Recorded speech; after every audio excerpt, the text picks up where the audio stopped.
Има повеќе сегменти кои придонесуваат за ваквата положба на синдикалното движење во Македонија. Некои од нив се следните. Како прво, во последниве години политизацијата на луѓето во Македонија придонесе да сметаат дека полесно би ги решиле своите прашања во однос на вработувањето, во однос на напредувањето во работниот однос, ако се членови на некоја партија, а не членови на некој синдикат. Како второ, односот на капиталот, односно газдите, кои штитејќи го својот интерес, нормално дека сакаат да нема синдикално организирање во нивните средини, а тоа го покажуваат преку закани, преку разни други мерки кои што ги прават према работниците, се со цел да истите не бидат синдикално организирани. Едно од многу важните прашања за ваквата состојба е прашањето околу вработувањето во Македонија, кое во последно време е сведено на договори на определено време. И замислете кој работник би се одлучил да членува во синдикат доколку е вработен на 6 месеци и доколку му виси над главата можноста да биде отпуштен во секое време. Многу важно е односот и на државата во околу прашањето на синдикалното движење, бидејќи истата е инертна во однос на решавањето на проблемите за работниците, во смисла на тоа да, иако Уставот вели дека работните односи се регулираат со закони, со колективен договор, колективното договарање кај нас воопшто како да не постои, иако до пред 10 години имаше колективни договори на ниво на гранки, на ниво на сектори, на ниво на држава,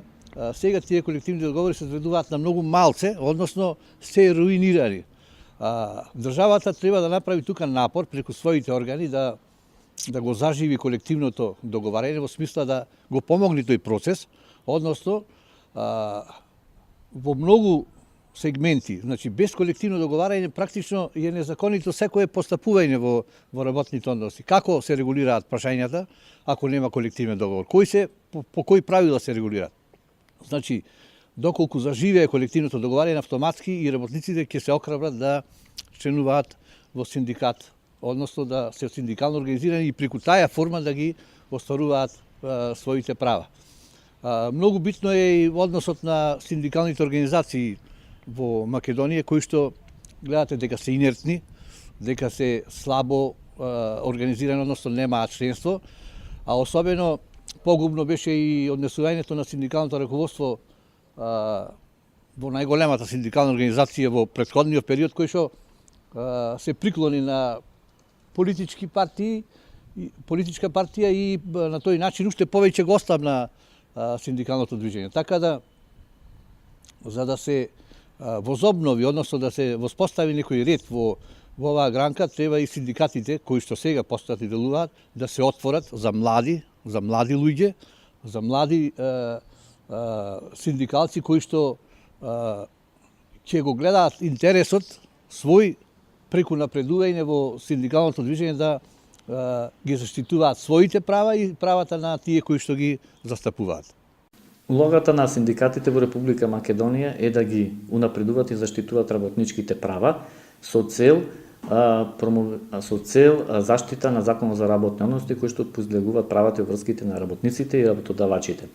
Воедно можам да нагласам дека синдикатите во Република Македонија се во лоша состојба, тоест треба реформи да се направат во нивните синдикални организации, поточно во конфедерациите на менаџментот на самиот синдикат. Синдикатот треба да ги промовира, а воедно исто така да го воспоставува социјалниот диалог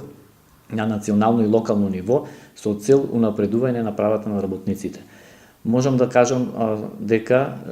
индици се ува дека имаме синдикално неорганизирање во неколку сектори во Република Македонија, и тоа во земјоделскиот сектор, текстилната и кожарската индустрија, а исто така се јавува потреба од синдикално организирање во угостителството и во самото градежниот сектор. Овие сектори се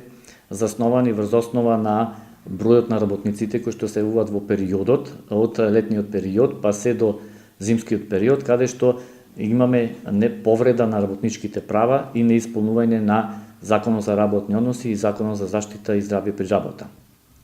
Можам да нагласам дека исто така се случува голем проблем во односот на неисплаќањето на К15 или годишен регрес како што се вика, и каде што работниците при доделувањето од страна работодавачите на К15 им се враќаат средствата на самите работодавачи. Воедно исто така и Законот за минимална плата имаме прекршување тука на одредени членови каде што работодавачите кои што извршуваат минималната плата на самите работници, кое што е загарантирано 12.000 денари, мора да им враќаат средства, финансиски средства на самите работодавачи. Со тоа се прави криминал од страна на самите работници кои што треба да знаат дека Законот за минимална плата е законска регулатива и таа им гарантира достоинствен живот каде што мора да ги земат тие основни 12.000 денари, а со тоа значи и треба да им се пресметува како и мина труд од претходното работно искуство, каде што во оваа фирма мора да се заснова и да се ботира спрема останатиот Закон за работни односи.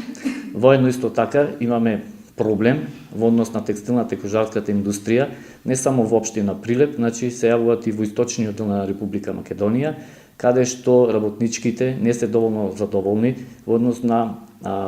неисплачувањето на Законот за работни односи во одредени делови, како што е годишниот одмор, исто така и во делот на мајчинството, тоест на бремените жени, кое што треба да им гарантира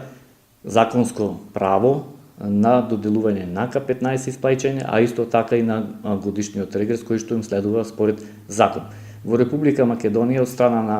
на Министерството за труд и социјална политика, според новите законски промени во Законот за работни односи, мора да се стави акцент не само на овие работници од преостанатите сектори дејности, но исто така мора да им ставиме акцент и на домашните работници, кои што исто така се и тие работници кои што мора да се усогласува со Закон за работни односи и Закон за безбедност и здравје при работа. Воедно, можам да кажам дека ние како организација воспоставуваме еден добар диалог со локалните самоуправи, кој што мора да го формира социјално-економскиот совет, кој е многу потребен за унапредување заштита на правата на работниците, а исто така го повикува Министерството за труд и социјална политика на наредниот состанок, кој што го имат на економско-социјалниот совет на национално ниво, да поразговарат и за воведување, како во измена на Закон за работни односи, за воведување на мерката социјални избори. Социјалните избори се многу битни за работниците, со тоа им се дава право за одредување на синдикален представник или синдикална организација, онаму каде што тие имаат право, но и обврска, а со тоа значи доброволно да пристапува кон синдикатите, а не како што е досега по автоматизам или по наредба на некој синдикална конфедерација. Значи имаме голема злоупотреба од страната на синдикалните лидери, кои што моментално значи во Република Македонија не ја сваќа доволно улогата на синдикалното организирање на работниците и синдикалниот живот, каде што сепак треба да знаеме дека Законот за работни односи е устав и за работниците и за работодавачите.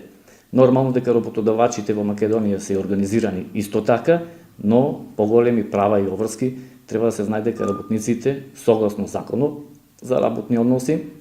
мора и прецизно и тие со солидарност меѓусебна да се солидизираат и да формираат синдикати во претходните сектори што ги набројав, но исто така да формираат синдикати и во слободните економски зони кои што се низ Македонија, каде што веќе мора и тие работници да се солидизираат и меѓусебно да соработуваат во однос на подобрувањето на условите за работа, а исто така и за побезбедни работни места.